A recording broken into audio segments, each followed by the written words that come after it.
فأعوذ بالله السميع العليم من الشيطان الرجيم من همزه ونفخه ونفثه. بسم الله الرحمن الرحيم. يا أيها الذين آمنوا استجيبوا لله وللرسول إذا دعاكم لما يحييكم واعلموا أن الله يحول بين المرء وقلبه وأنه إليه تحشرون. سبحانك لا علم لنا إلا ما علمتنا إنك أنت العليم الحكيم.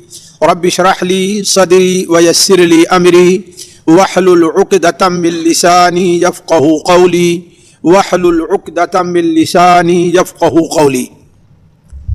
ساتھیو، نبی کریم حضرت محمد مصطفیٰ صلی اللہ علیہ وسلم کی تعلیم کا اور تربیت کا ایک طریقہ یہ رہا ہے کہ آپ لوگوں سے سوال کرتے تھے کہ یہ کام کون کرے گا؟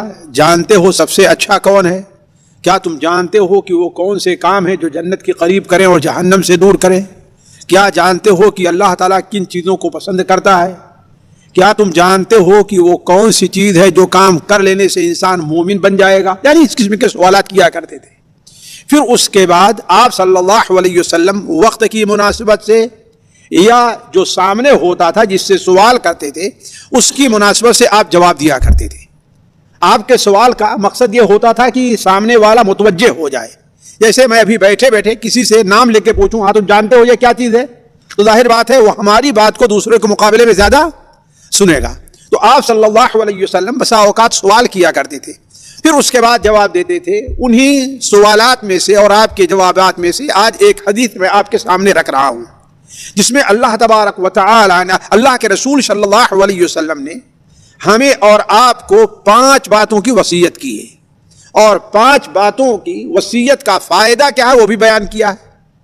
چنانچہ امام ترمذی رحمہ اللہ کی سنن ترمذی میں اور امام احمد حنبل رحمہ اللہ کی مسند احمد کے اندر اور دیگر کتب حدیث میں حضرت ابو ہریرہ رضی اللہ تعالیٰ عنہ سے مروی ہے کہ آپ صلی اللہ علیہ وسلم نے سوال فرمایا من یأخذ عنی ہؤلاء الکلمات فیعمل بہن او یعلم من یعمل بہن.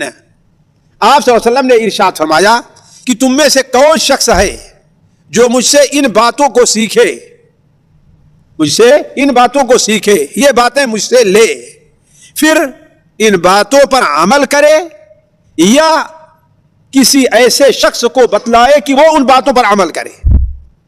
یعنی 2 چیز ہے، یعنی ان باتوں پر خود بھی عمل کرے اور جو دوسرے لوگ ہیں ان کو بتلائے کہ وہ اس کے اوپر بھی عمل کیا کریں. اس کا مطلب یہ ہے کہ نبی صلی اللہ علیہ وسلم جو کچھ بیان کرتے تھے وہ صرف نہیں کہ جو صحابہ ہیں انہی کے لیے تھا، نہیں، صحابہ ان کو بھی سکھلائے جو صحابہ کے بعد آنے والے ہیں. اسی طریقے سے ہم تک یہ باتیں آ کر کے پہنچی ہیں. صحابہ نے اپنے لوگوں کو سکھایا، وہ لوگ جو تھے اپنے بعد کے لوگوں کو سکھایا، وہ لوگ تھے اپنے بعد کے لوگوں کو سکھایا، پھر انہی باتوں کو لوگوں نے کتاب میں جمع کر دی اور آج ہمارے پاس حدیث کی کتابوں میں لکھی ہوئی شکل کے اندر یہ چیزیں موجود ہیں. تو آپ صلی اللہ علیہ وسلم سوال فرمایا سب سے پہلے یہ کہ کون ہے جو مجھ سے ان باتوں کو سیکھے، پھر کیا کام کرے. سیکھ لینے کے بعد اس کا 2 کام رہ جائے گا. 2 کام ہے. پہلا کام کیا ہے کہ اس کے اوپر عمل کرے. اس لیے سب سے پہلے ہمارے اور آپ کے اوپر فرض کیا ہے کہ قرآن حدیث کی جو بات ہم سیکھیں ہم خود اس پر عمل کریں. یہ نہیں ہے کہ عمل کوئی دوسرا کرے. عمل مولوی صاحب کریں گے ہے کہ نہیں، اور ہم اگر مولوی داڑھی چھلا دے تو اس کے پیچھے لوگ پڑ جائیں گے اور لوگ اپنے چھیلتے رہتے ہیں، کوئی کچھ نہیں پوچھتا ہے. صحیح کہ نہیں؟ صحیح نہیں. دین مولوی کے لیے نہیں ہے، دین سب کے لیے ہے. دین کے لحاظ سے سارے کے سارے برابر ہیں. جیسے نماز پڑھنے کا ایک مولوی محتاج ہے ایسے دوسرا بھی اس کا محتاج ہے. تو دین کی بات پر عمل کرنے میں کسی کے لیے کوئی فرق نہیں، ہر ایک دین کی بات پر عمل کرنے کا محتاج ہے. تو آپ نے بیان فرمایا کہ مجھ سے یہ کلمات کون لے گا کہ خود بھی اس کے اوپر عمل کرے اور سکھلائے لوگوں کو، کسی کو سکھلائے تو اس کے اوپر عمل کرے. تو صحابہ میں سے حضرت ابو ہریرہ رضی اللہ تعالی عنہ آگے بڑھے اور کہا اے اللہ کے رسول صلی اللہ علیہ وسلم میں یہ ذمہ داری اٹھانے کے لیے تیار ہوں کہ میں آپ سے یہ بات سیکھوں گا بھی اور اپنے بعد والوں کو سکھلاؤں گا بھی. یہ بات میں خود بھی سیکھوں گا اور ہمیں جو ملے گا ہم اس کو بھی بتلائیں گے. لہذا آپ لوگوں کا بھی یہ فرض بنتا ہے کہ جو بات یہاں یا کہیں اور سنتے اور سیکھتے ہیں وہاں صرف اپنے تک وہ بات نہ رہ جائے, وہ بات دوسروں تک بھی پہنچانی ہے, اور خاص کر کے ان لوگوں تک پہنچانی ہے جن لوگوں پر ہمارا زور ہے, جو ہمارے نیچے ہیں, جو ہماری تربیت میں ہیں, جیسے ہماری بیوی, بچے, اولاد, ان لوگوں پر تک پہنچانا فرض ہے. تو حضرت ابو ہریرہ رضی اللہ عنہ فرمائے کہ اے اللہ کے رسول صلی اللہ علیہ وسلم آنا, میں یہ کام کرنے کے لیے تیار ہوں. تو جب حضرت ابو ہریرہ رضی اللہ تعالیٰ عنہ تیار ہو گئے تو نبی صلی اللہ علیہ وسلم نے ان کا ہاتھ پکڑا. آپ نے ان کا ہاتھ پکڑا, ہاتھ پکڑ کر کے اور ایک انگلی پر گنانے لگے آپ, 1 2 3 4 5, فعد خمسا, آپ نے 5 چیزیں گنائی, 5 چیزوں کو شمار کیا آپ نے. سب سے پہلے آپ نے بیان فرمایا اتق المحارم تکن عابد الناس, تم اللہ تعالی کی حرام کی ہوئی چیزوں سے بچو, اگر بچتے رہے تو سب سے بڑے عابد بن جاؤ گے, تم سے بڑا کوئی عابد عبادت کرنے والا نہیں رہے گا. پہلا کام کیا ہے؟ اتق المحارم, اللہ نے جن چیزوں کو حرام کیا ہے ان سے بچاؤ اپنے آپ کو, تو تم سب سے بڑے عبادت گزار بن جاؤ گے. دوسرا ورض بما قسم اللہ, اللہ تبارک و تعالی نے تمہیں جو چیز دیا ہے, ورضی بما قسم اللہ لک تکن اغنى الناس, اللہ تعالیٰ نے تمہیں جو کچھ دے دیا ہے, روزی دے دی ہے, اس کے اوپر تم راضی ہو جاؤ, قناعت کر لو, تو تم سب سے بڑے مالدار بن جاؤ گے. تیسری چیز کیا ہے؟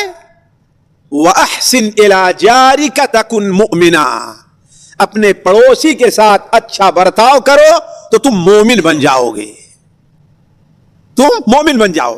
وَأَحِبَّ لِلنَّاسِ مَا تُحِبُّ لِنَفْسِكَ, اور جو چیز اپنے لیے پسند کرتے ہو یہی دوسرے لوگوں کے لیے پسند کرو تو تم مسلمان بن جاؤ گے. وَلَا تُكْثِرِ الضَّحْكَ, اور زیادہ ہنسو نہیں, زیادہ مت ہنسو. فَإِنَّ كَثْرَةَ الضَّحْكِ تُمِيتُ الْقُلُوبَ, اس لیے کہ زیادہ ہنسنا دلوں کو مردہ کر دیتا ہے. تو یہ 5 وصیت آپ نے بیان فرمائی, یاد رہے گی. پہلی چیز کیا ہے؟ اللہ کی حرام کی ہوئی چیزوں سے رک جاؤ تو سب سے بڑے عبادت گزار بن جاؤ گے. اپنے اللہ نے جو روزی دی ہے اس پر راضی ہو جاؤ, اس پر صبر کر لو, قناعت کر لو, تو سب سے بڑے مالدار بن جاؤ گے. اپنے پڑوسی کے ساتھ اچھا برتاؤ کرو تو کیا بن جاؤ گے؟ مومن بن جاؤ گے. اور آگے کیا ہے؟ لوگوں کے لیے وہی چیز پسند کرو جو اپنے لیے پسند کرتے ہو تو تم مسلمان بن جاؤ گے. اور زیادہ مت ہنسو, زیادہ مت ہنسو, اس لیے کہ زیادہ ہنسنا انسان کے دل کو مردہ کر دیتا ہے. زیادہ ہنسنا انسان کے دل کو مردہ. یہ 5 وصیتیں نبی صلی اللہ علیہ وسلم نے کی ہیں. ان 5 وصیتوں کی میں تھوڑی سی وضاحت کرتا ہوں ساتھیوں. پہلی چیز آپ نے کیا بیان فرمائی کہ اللہ کی حرام کردہ چیزوں سے بچو, یعنی اللہ تبارک و تعالی نے جن چیزوں کو تمہارے اوپر حرام کیا ہے کہ وہ کام تم کو کرنا نہیں ہے. وہ چیزیں چاہے ہماری آنکھ سے تعلق رکھتی ہیں, ہماری زبان سے تعلق رکھتی ہیں, ہمارے کان سے تعلق رکھتی ہیں, ہمارے ہاتھ سے تعلق رکھتی ہیں, ہمارے پیر سے تعلق رکھتی ہیں, ہمارے پیٹ سے تعلق رکھتی ہیں, یا ہماری شرمگاہ سے. کتنی چیزیں ہوئی گنے. حرام جو ہے علماء کہتے ہیں حرام کے 7 دروازے ہیں. کتنے دروازے ہیں؟ یعنی 7 دروازے سے انسان 7 جگہ پر انسان حرام کام کرتا ہے. وہ کیا ہے؟ آنکھ کے ذریعے, کان کے ذریعے, زبان کے ذریعے, ہاتھ کے ذریعے, پیر کے ذریعے, پیٹ کے ذریعے, اور شرمگاہ. شرمگاہ سمجھتے ہیں نا جی؟ شرمگاہ شرمگاہ نہیں سمجھتے؟ معلوم نہیں شرمگاہ کس کو کہتے ہیں؟ بنگلہ میں کیا کہیں گے؟ انسان کے دونوں پیروں کے بیچ میں جو چیز ہے وہ کیا ہے؟ شرمگاہ ہے. انسان کے دونوں پیروں کے بیچ میں جو چیز کا ہے وہی شرمگاہ ہے. اس سے گناہ ہوتا ہے کہ نہیں ہوتا ہے؟ انسان گناہ کرتا ہے نا اس سے کہ نہیں کرتا؟ اس سے گناہ کرتا ہے نا. تو یہ 7 چیزیں ہیں جس سے انسان گناہ کرتا ہے. زبان سے، آنکھ سے، کان سے، دونوں ہاتھ سے، دونوں پیر سے، پیٹ سے. پیٹ، اسے ایک پیٹ میں حرام چیزیں کھاتا ہی نہیں کھاتا ہے؟ کھاتا ہے نا. اور شرمگاہ سے. یہ 7 چیزیں ہیں جو اس کا دروازہ ہے گناہ کا. ان 7 چیزوں کی انسان حفاظت کر لے. 7 چیزوں کی انسان، مثال کے طور پر ہاتھ ہے، اپنے ہاتھ کو کسی ایسی چیز کی طرف نہ بڑھائے جس کی طرف بڑھانا اس کے لیے جائز نہیں ہے. مثال کے طور پر کسی کو مار دینا تھپڑ. ہمارے ہندوستان، پاکستان، بنگلہ دیش میں تو عام ہے تھپڑ، ہاتھ چلا دینا لوگوں پر، ہے کہ نہیں؟ یہاں تھوڑا سا بڑا مشکل ہے، جلدی ہاتھ نہیں اٹھاتے لوگ، ہے کہ نہیں ہے؟ تاکہ آپ کا کفیل بھی جلدی ہاتھ اٹھاتا نہیں، اٹھا ڈرتا رہتا ہے کہ آپ جو ہے پولیس کے ہاں. ایسا ہوتا ہی نہیں ہوتا ہے. لیکن ہمارے آپ کے ہاں زبان سے پہلے کیا چلتا ہے؟ ہاتھ چلتا ہے. یہ جائز بہادری نہیں ہے، یہ بہادری نہیں ہے. اللہ تعالیٰ نے ہر ایسی چیز کی طرف ہاتھ کا بڑھنا ناجائز قرار دیا ہے. ایک صحابی نبی صلی اللہ علیہ وسلم کے پاس آتے ہیں اور انہوں نے کہا کہ اے اللہ کے رسول صلی اللہ علیہ وسلم کچھ وصیت کیجیے. آپ نے فرمایا تم اپنے ہاتھوں کے مالک ہو کہ نہیں ہو؟ کہا اے اللہ کے رسول صلی اللہ علیہ وسلم اگر میں اپنے ہاتھوں کا مالک نہیں ہوا تو کسی اور کے ہاتھ کا مالک ہوں گا؟ ہاتھ میرا ہے، میں اس کا مالک ہوں. اس سے جو چیز پکڑوں، جو چیز چھوڑ دوں، جس کے طرف، ہے کہ نہیں ہے؟ کہا اچھا پھر کیا تو اپنی زبان کے مالک ہو کہ نہیں ہو؟ کہا اے اللہ کے رسول صلی اللہ علیہ وسلم کیا اگر میں اپنی زبان کا مالک نہیں رہا تو پھر کس چیز کا مالک ہوں گا؟ تو آپ نے فرمایا اپنی زبان سے وہی کچھ بولو جو جائز. ناجائز بات اپنی زبان سے نہ بولو، اور اپنے ہاتھ کو انہی چیزوں کی طرف بڑھاؤ، انہی چیزوں کے لیے حرکت دو جو چیزیں جائز ہیں، ناجائز نہیں ہے. یعنی مثال کے طور پر آج کل موبائل ہے نا، موبائل چالو کرنے کے لیے ہاتھ کی ضرورت ہے کہ نہیں ضرورت ہے؟ اسی چیز کے لیے چالو کیجئے جو چیز جائز ہے نا. آج کل واٹس ایپ یہ پر کیا ہے، شیئر کرتے ہیں کہ نہیں کرتے ہیں؟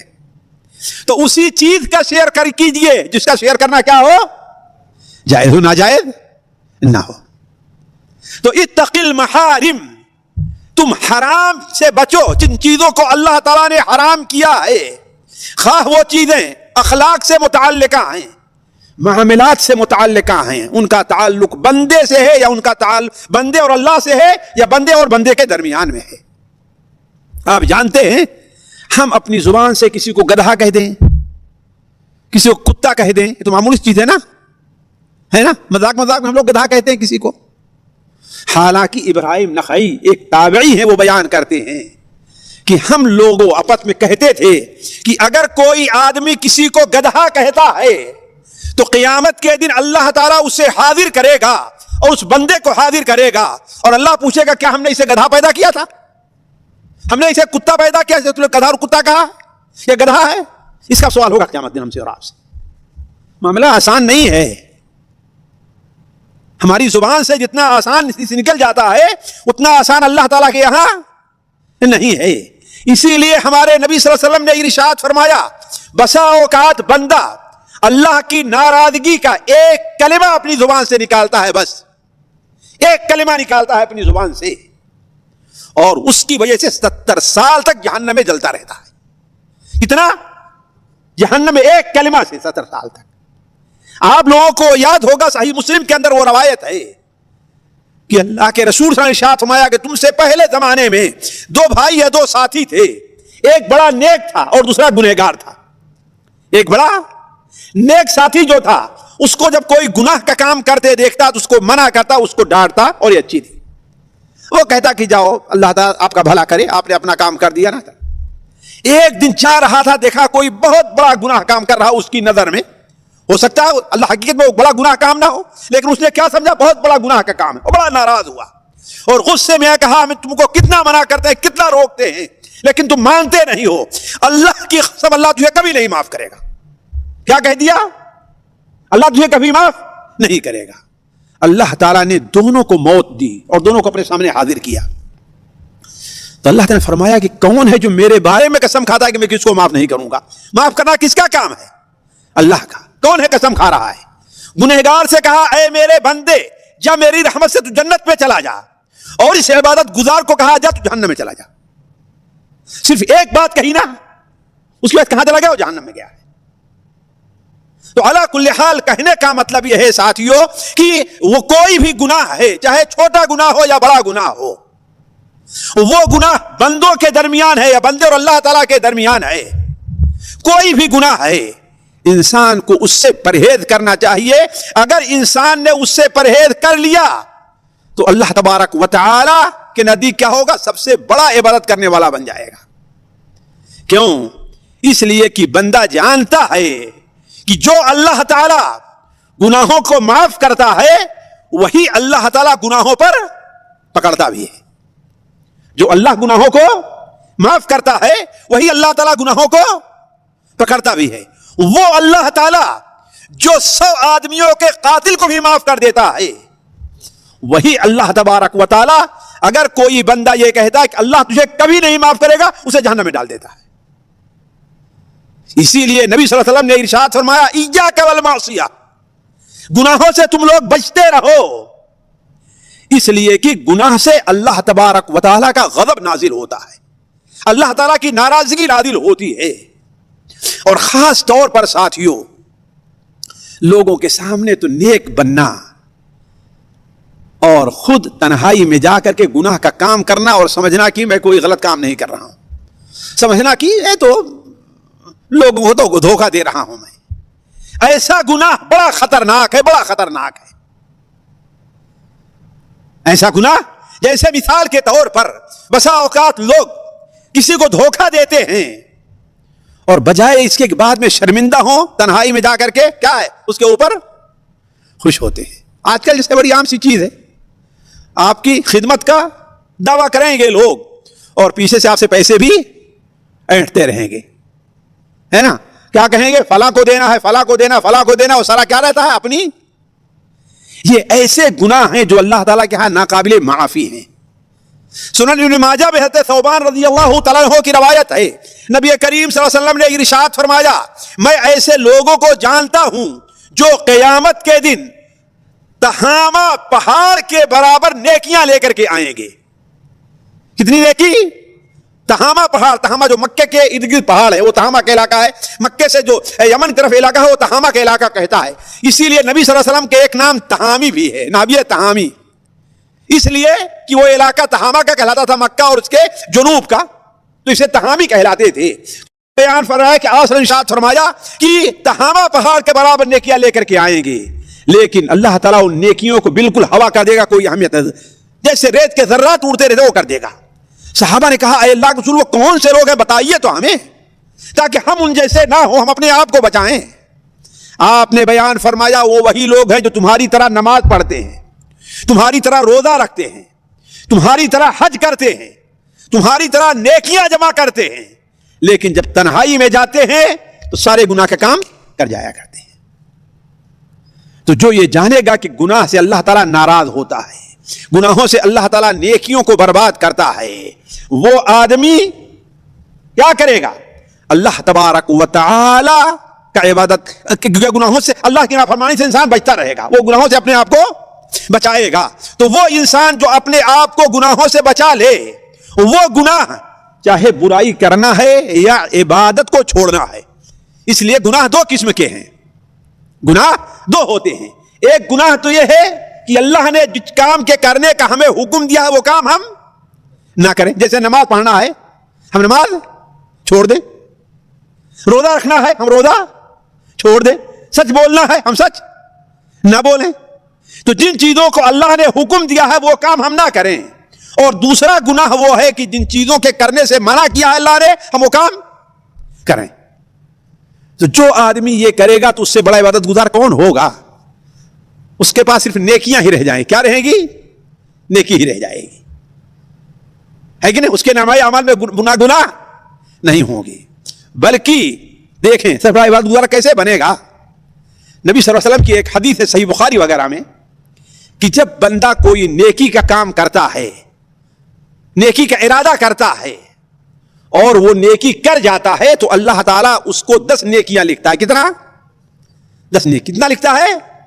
یعنی آپ یہاں پر آئے دینی مجلس میں نیکی کا کام کرنے کے لیے تو گویا اللہ تعالیٰ ایک مجلس میں نہیں بلکہ 10 مجلس میں حاضر ہونے کے برابر نیکی دے رہا ہے. 1 گھنٹے نہیں بلکہ 10 گھنٹے بیٹھنے کے برابر نیکی دے رہا ہے. اور بندہ اگر نیکی نہیں کرتا ہے پھر بھی اللہ تعالیٰ ایک نیکی دیتا ہے. وہ آ رہا تھا, راستے میں کوئی کام ضروری پڑ گیا اور واپس چلا گیا, اللہ اس کو محروم, صرف نیت پر اللہ نے اس کو اس مجلس میں آنے کا ثواب دے دیا ہے. اس کے برخلاف اگر کوئی بندہ گناہ کرتا ہے, کوئی بندہ گناہ کرتا ہے, گناہ کا ارادہ اور گناہ کر جاتا ہے تو اللہ تعالیٰ ایک گناہ لکھتا ہے.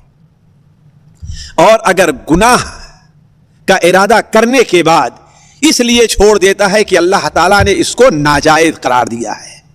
کس لیے چھوڑتا ہے؟ کہ اللہ نے گناہ کرنے کو کیا قرار دیا ہے؟ ناجائز, حرام قرار دیا ہے. تو اگرچہ گناہ وہ اس گناہ کو اس نے چھوڑ دیا ہے نا تو اللہ تعالیٰ اس پر اس کو ایک نیکی لکھ رہا ہے. اب سوچئے اس کے نامۂ اعمال میں گناہ نہیں بلکہ نیکیاں ہوں گے, اور نیکیوں کو اللہ تعالیٰ بڑھاتا جائے گا. تو علی کل حال پہلی چیز جو اللہ کے رسول حضرت ابو ہریرہ سے کہا کہ اس پر عمل کرو اور ان لوگوں کو بتلاؤ جو اس کے اوپر عمل کرنے والے ہیں, وہ کیا چیز ہے؟ کہ گناہوں سے پرہیز کرو. آپ جا رہے ہیں کوئی چیز, کوئی عورت بڑی خوبصورت سی جا رہی ہے, آپ دیکھنا شروع کر دیے. آپ موبائل کھولے, کسی عورت کی تصویر آئی ننگی, آپ نے دیکھنا شروع کر دیا, اور اگر آپ رک جائیں تو اللہ تعالیٰ اس پر آپ کو نیکی دے گا. تو آپ نے بیان فرمایا کہ اللہ کے حرام کی ہوئی چیزوں سے رکو, اللہ تعالیٰ تمہیں سب سے بڑا عبادت گزار بنا دے گا. دوسری چیز کیا ہے؟ اللہ کی تقسیم شدہ رزق پر راضی رہو, سب لوگوں سے زیادہ مالدار ہو جاؤ گے. اس لیے ساتھیوں اصل مالداری کیا ہے؟ اصل مالداری پیسے کی نہیں ہے, اصل مالداری دل کی مالداری ہے. اصل مالداری کس کی ہوتی ہے؟ دل کی مالداری ہوتی ہے. انسان کا اگر دل مالدار ہے تو اگر اس کے پاس تھوڑا بھی مال ہے تو وہ بہت مال, اس لیے کہ وہ کسی کا محتاج نہ ہو, صبح و شام کا اس کے پاس کھانا موجود ہے تو اور کیا چاہیے اس کو, اور کیا چاہیے. تو کہنے کا مطلب یہ ہے کہ اس لیے اگر کوئی انسان اس کے اوپر راضی ہو جائے کہ اللہ تبارک و تعالی نے اس کو جو کچھ دیا ہے وہ اسی کے اوپر راضی ہے, تو یہ سب سے بڑا مالدار انسان ہے. کیوں؟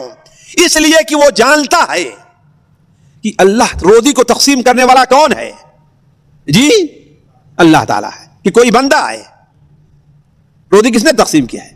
نحن قسمنا بینہم معیشتہم فی الحیات الدنیا, دنیا کی زندگی میں ہم نے ان کی روزی تقسیم کی ہے, اور اللہ نے جتنا آپ کی قسمت میں لکھا ہے اس سے بڑھ کر کے ایک پائی بھی آپ کو نہیں مل سکتی ہے, ایک پائی بھی نہیں ملے گی.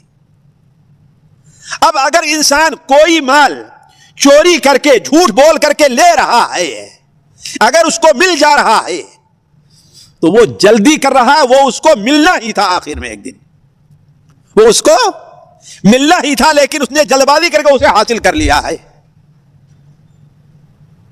حضرت علی رضی اللہ تعالیٰ, اس کو سمجھنے کے لیے ایک مثال دیکھیے. حضرت علی رضی اللہ تعالیٰ عنہ ایک بار کہیں جا رہے تھے, اپنے سواری پر سوار تھے, راستے میں ایک جگہ پہنچے تو دیکھے وہاں مسجد نظر آئی, قضائے حاجت کی ضرورت پڑی, پیشاب وغیرہ کی. اب سواری کہاں باندھے, کہیں کوئی جگہ مل نہیں رہی تھی. ایک آدمی ادھر سے گزر رہا تھا تو اس سے کہا بھائی ایسا کرو تھوڑی دیر یہ ہماری سواری پکڑ لو, میں ذرا ضرورت سے فارغ ہو کر کے آتا ہوں تو اپنی سواری لیتا ہوں. اس نے پکڑ لیا. حضرت علی رضی اللہ عنہ گئے, اپنی ضرورت سے فارغ ہوئے, وضو کیا, مسجد میں 2 رکعت نماز پڑھنے گئے. تو اس نے سوچا ہوگا یہ بوڑھے میاں پتہ نہیں کتنی دیر تک نماز پڑھیں گے, لہذا کیا کام کیا, پوری سواری تو نہیں لے کر کے جا سکا, اس نے سواری کی لگام کھول لی ہے نا, اور سواری کو چھوڑ دیا. سواری ادھر ادھر بھاگتے ہوئے جا کر کہیں چرنے لگی.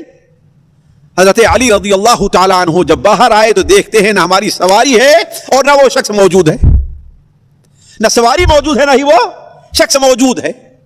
لہذا اب دائیں بائیں ادھر ادھر دیکھتے ہیں تو کہتے وہ وہاں جا کر کے ان کی سواری گئے اس کے پاس تو دیکھتے ہیں سواری تو موجود ہے لیکن اس کی لگام نہیں موجود ہے. سواری کو کسی طریقے سے کپڑے سے پکڑا اور لے کر کے دھیرے دھیرے چلے کہ جا کر کے دکان سے کوئی ایک لگام خرید لیتے ہیں تاکہ اس پر سوار ہو کر کے جائیں. تو جاتے ہیں تو دیکھتے ہیں کہ دکان پر انہی کی سواری کی وہ لگام لٹک رہی ہے. ایسے پوچھا کہ بھائی یہ لگام کتنے کی ملے گی، یہ لگام کہاں سے تم کو ملی ہے؟ کہا کہ ابھی ابھی ایک آدمی آیا ہے اور 1 درہم میں بیچ کر کے چلا گیا ہے. ابھی ابھی ایک آدمی آیا 1 درہم میں بیچ کر کے چلا گیا. حضرت علی نے فرمایا کہ اس شخص نے جلد بازی سے کام لیا، حالانکہ ہم نے سوچا تھا کہ میں فارغ ہو کر کے آؤں تو اس کو 1 درہم میں دے دوں گا، لیکن ناجائز طور پر جلدی کر کے اس نے 1 درہم کو لے لیا ہے. دیکھیں وہ 1 درہم اس کو ملنا ہی تھا لیکن جلد بازی کیا ناجائز طور پر. اسی لیے جو مال ساتھیوں جو مال جو چوری کر رہا ہے وہ مال اس کو ملنا ہی تھا لیکن غلط راستہ اختیار کر لیا اس نے. اس کو ایک مومن کا اس پر یقین ہونا چاہیے. کیوں؟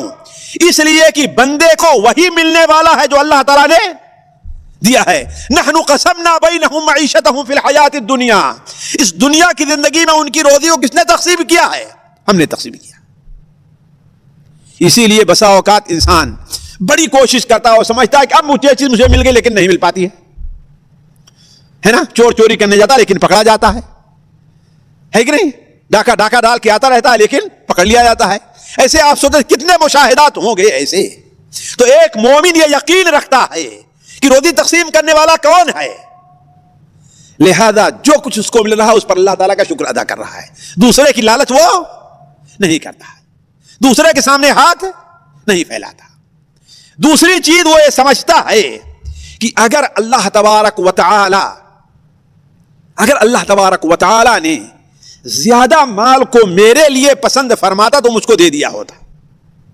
زیادہ مال میرے پاس نہ ہونا یہی اللہ تعالیٰ کو پسند ہے، لہذا وہ جائز طریقہ استعمال کرتا ہے لیکن مال حاصل کوئی ناجائز طریقہ استعمال نہیں کرتا ہے. تیسری چیز وہ سوچتا ہے کہ اس دنیا میں انسان کو جو مال ملا ہے وہ مال انسان کے لیے وبال بنتا ہے. اگر اس میں اللہ تعالیٰ کا حق ادا نہیں کرتا تو وہ مال انسان کے لیے کیا ہے؟ وبال ہے. یہی مال ہے جو قبر میں اور حشر میں اس کے لیے اسدحہ بن کر کے ڈسے گا. وہ اسدحہ بن کر کے اس کو ڈسے گا. تو وہ یہ سمجھتا ہے کہ اللہ تعالیٰ نے جو ہم کو مال دیا ہے یہ مال ہمارے لیے کیا ہے؟ وبال ہے. لہذا وہ اتنا ہی لیتا ہے جتنا اس کی ضرورت ہے. اسی لیے نبی صلی اللہ علیہ وسلم نے ارشاد فرمایا یقول ابن آدم مالی مالی، آدم کا بیٹا کہتا ہے میرا مال میرا مال میرا مال، حالانکہ اس کا مال صرف 3 ہے. بس 3 اس کا مال ہے، جو کھایا اور ختم کر دیا، جو پہنا اور ختم کر دیا، اور جو اللہ تعالی کے راستے میں صدقہ کر دیا. باقی جو بچا ہے اس کا مال ہے جی، اس کا مال نہیں، دوسروں کے لیے چھوڑ کر کے جا رہا ہے، دوسروں کے لیے چھوڑ کر کے جا رہا ہے، اپنا مال اس کا نہیں ہے. حالانکہ انسان لاکھ جمع کر کے جائے کس کے فائدے کے؟ ہو سکتا ہے اس کے بچے ایسے نالائق نکلیں جو اس کے لیے ایک پیسہ بھی خرچ نہ کریں، اس کو ایک پیسہ بھی کام نہ آئے.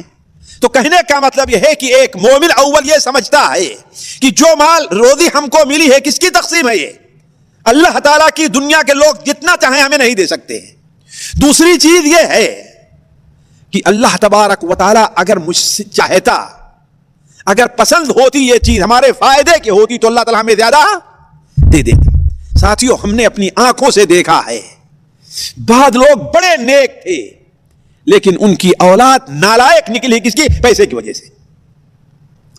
جب تک ان کے پاس پیسہ نہیں تھا ان کی اولاد میں نماز روزہ یہ سب کچھ تھا، لیکن ان کے پاس جب پیسہ آ گیا ہے تو یہاں تک صورتحال پہنچ گئی ہے کہ ان کی لڑکی غیر کے ساتھ نکل کے بھاگ کھڑی ہوئی ہے. کس کی وجہ سے؟ پیسے کی وجہ سے. اسی لیے جانتے ہیں، میں جانتا ہوں بعض لوگوں کو نماز میں سجدہ کرتے ہیں، دعا کرتے ہیں اللہ تعالیٰ مجھے مالدار نہ کیجیے گا، سجدے میں کیا دعا کرتے ہیں؟ اللہ تعالیٰ مجھے مالدار. کیوں؟ اس لیے کہ عام آپ لوگ دیکھیں، ایک آدمی غریب رہتا ہے، دین درس میں بھی آیا کرتا ہے، نماز بھی جماعت سے پڑھتا رہتا، سب کچھ ہے، لیکن پیسہ ہو جاتا ہے تو دینی مسجد بھی چھوٹی، مسجد میرا بھی چھوٹ، تو پیسہ کس کام آیا؟ اس کے کوئی فائدے کا ہے کہ نقصان کا ہے؟ تو انسان یہ سمجھے کہ اگر اللہ تعالیٰ کو مجھ سے یہ پسند ہوتا، ہمارے فائدے کا ہوتا، تو اللہ تعالیٰ ہمیں ضرور مال سے نوازتا. اور تیسری چیز یہ ہے کہ اللہ تبارک و تعالی ہمارے لیے اس پیسے کو بسا اوقات وبال بنا سکتا ہے. مجھے یاد آیا ساتھیو، امام طبرانی رحمہ اللہ اپنی تمام کبیر میں نقل کرتے ہیں، مالک الدار حضرت عمر رضی اللہ عنہ کے خادم خزانچی تھے. وہ بیان کرتے ہیں کہ ایک بار حضرت عمر رضی اللہ تعالیٰ عنہ نے 400 دینار، کتنا؟ 400 دینار. اور یہ بڑی رقم ہے، یہ معمولی رقم نہیں ہے. آج کا ایک دینار لیجئے کویت کا تو کتنے کا ہے؟ سعودی 13 ریال کا ہے. کتنا؟ ایک دینار. جی کتنے کا ہے؟ 13 ریال کا. تو انڈیا کتنا ہو جائے گا ذرا سوچیں آپ. تو 400 دینار کی ایک تھیلی لی اور اپنے خادم سے کہا حضرت ابو عبیدہ ابن جراح کو دے آؤ اور تھوڑی دیر رکنا کہ دیکھو کیا کرتے ہیں اس پیسے کو. تو جب وہ تھیلی لے کر ان کے پاس پہنچا کہ حضرت عمر رضی اللہ عنہ آپ کے پاس بھیجا ہے کہ اس سے آپ اپنی ضرورت پوری کیجئے، اسے اپنے کام میں لگائیے. ہم ہوتے تھے کیا ہوتے، لے کر کے رکھ لیتے اس کو. لیکن حضرت ابو عبیدہ نے کیا کہا اپنے خادم سے، گھر والے سے، یہاں آؤ ذرا چھوٹے چھوٹے کپڑے کے ٹکڑے لے کر آؤ. تو 10 دینار اس میں رکھا، 10 اس میں رکھا، 5 اس میں رکھا، 15 اس میں رکھا، 20 اس میں رکھا، ایسے رکھا. کہا کہ 10 اس کو دے آؤ، 15 اس کو دے آؤ، 50 اس کو دے آؤ، 5 اس کو دے آؤ. ابھی وہ انسان کھڑا ہے، اس کے کھڑے ہی کھڑے سارا کیا مال تقسیم کر دیا، اپنے پاس کچھ نہیں رکھا. وہ واپس آیا، بتایا کہ ہاں ایسا ایسا ہوا ہے. کہا اچھا یہ 400 دینار اور لو، جاؤ معاذ ابن جبل کو دے کر کے آؤ. کس کو؟ معاذ ابن جبل، یہ بڑے پائے کے صحابی ہیں. اور انتظار کرنا وہ کیا کرتے ہیں، انتظار کرنا وہ کیا کرتے ہیں. ان کے پاس گیا اور کہا کہ امیر المومنین نے آپ کو دیا ہے، یہ لیجئے، اس سے اپنی ضرورت پوری کیجئے. انہوں نے کہا اللہ امیر المومنین کو جزائے خیر دے، ان کے اوپر رحم فرمائے، بڑا بھلا کام کیا ہے انہوں نے، میرے پاس صدقہ کرنے کے لیے کچھ نہیں تھا، اچھا صدقہ کرنے کے لیے دے دیا ہے. چنانچہ اپنے خادمہ سے، گھر کی نوکرانی سے کہا کہ لے آؤ. نوکرانی یہ نہ سمجھے جیسے ہمارے یہاں جو ہے جس کے پاس پیسے ان کے پاس نوکرانی ہوا کرتی، نہیں، اس وقت جو ہے گھر کے کام کاج کے لیے، بلکہ بیوی کام لونڈیاں خرید لیا کرتے تھے، ہے نا. تو وہ گھر کی بیوی کی طرح رہا کرتی تھی، وہ اس کی مثال ہے. لے آیا، کہا اس میں بھی 50 اس کو دے دیا، 25 اس کو دے دیا، 100 اس کو دے دیا، 200 اس کو، 20 اس کو، اس طریقے سے دے کر کہا فلاں کے یہاں دے آؤ، فلاں کے یہاں، فلاں کے یہاں دے آؤ. اور بیوی پیچھے کھڑی ہوئی ہے، کہتی حضرت ہمارے پاس بھی کچھ نہیں ہے گھر میں کھانے کے لیے، ہم کو بھی تو دے دیجیے. تو 2 دینار بچے تھے، ایسے لیا، کہا لے جاؤ، ایسے لے جاؤ. یہ بھی نہیں کہا کہ اچھا لو، کیا کہا یہ لے کے جاؤ، لے جاؤ، اس کو دے دو. تو جو آدمی سمجھتا ہے کہ یہ مال ہمارے لیے کیا ہے، جانتے ہیں ساتھیوں، ہمیں سوچنا چاہیے ایک پیسے جو ہم کما رہے ہیں، اللہ تعالیٰ اس سے متعلق 2 سوال ضرور کرے گا. 2 سوال ضرور کرے گا. آپ جتنے 100 ریال لے رہے ہیں، چاہے 1000 لے رہے ہیں، 1500 یا 500 یا 800 لے رہے ہیں، اللہ اس سے سوال کرے گا اس کو تم کہاں سے کمائے ہو اور کہاں تم نے خرچ کیا ہے. یہ 2 سوال ہم سے ہوں گے. بغیر اس کا سوال جواب دیا ہمیں فرصت نہیں ملے گی. تو خیر ساتھیوں، وقت زیادہ ہو گیا. میں جو ہے سوچا تھا جو 5 ہیں آپ کے سامنے بیان کریں گے، لیکن 2 رہا، تو باقی جو 3 رہ گئے انشاءاللہ اگلے ہفتے ہم آپ کے سامنے رکھیں گے کہ یہ 5 وصیتیں ہیں نبی صلی اللہ علیہ وسلم کی، جسے ہمارے اپنے سامنے رکھنا چاہیے. وہ چیزیں یاد رہیں گی کہ نہیں یاد رہیں گی؟ جی، پہلی وصیت کیا ہے؟ گناہ کے کام سے بچو، سب سے بڑے عبادت گزار بن جاؤ گے. دوسری کیا ہے؟ اللہ نے جو روزی دی ہے اس کے اوپر راضی ہو جاؤ، سب سے مالدار بن جاؤ گے. تیسری چیز کیا ہے؟ اپنے پڑوسی کے ساتھ اچھا سلوک کرو، کیا بن جاؤ گے؟ مومن بن جاؤ گے. اور اپنے بھائی کے لیے وہی پسند کرو جو اپنے لیے پسند کرتے ہو، کیا بن جاؤ گے؟ مسلمان بن جاؤ گے. اور 5ویں چیز کیا ہے؟ ہاں، زیادہ مت ہنسو. ماشاءاللہ، کیا ہے؟ زیادہ مت ہنسو، اس لیے کہ زیادہ ہنسنے سے انسان کا دل مردہ ہو جاتا ہے. آج کل جیسے ہم زیادہ ہنستے ہیں نا، اس لیے ہمیں نہ جہنم کا ڈر ہے، نہ جنت کا ڈر ہے، نہ موت یاد آتی ہے، نہ قبر یاد آتی ہے. کچھ یاد آتا ہے؟ بالکل یاد نہیں. کیوں؟ اس لیے کہ ہمارے دل مردہ ہو گئے ہیں. ہم چٹکلے ہے کہ نہیں ہے، جھوٹے جو چٹکلے جو ہے خوب سنا کرتے ہیں. تو باقی چیزوں کی انشاءاللہ تھوڑی سی اگلی ہفتے وضاحت ہوگی. اللہ تعالیٰ سے دعا ہے کہ اللہ تعالیٰ ہمیں اور آپ کو ان باتوں پر عمل کرنے کی توفیق عطا فرمائے. السلام علیکم ورحمۃ اللہ وبرکاتہ.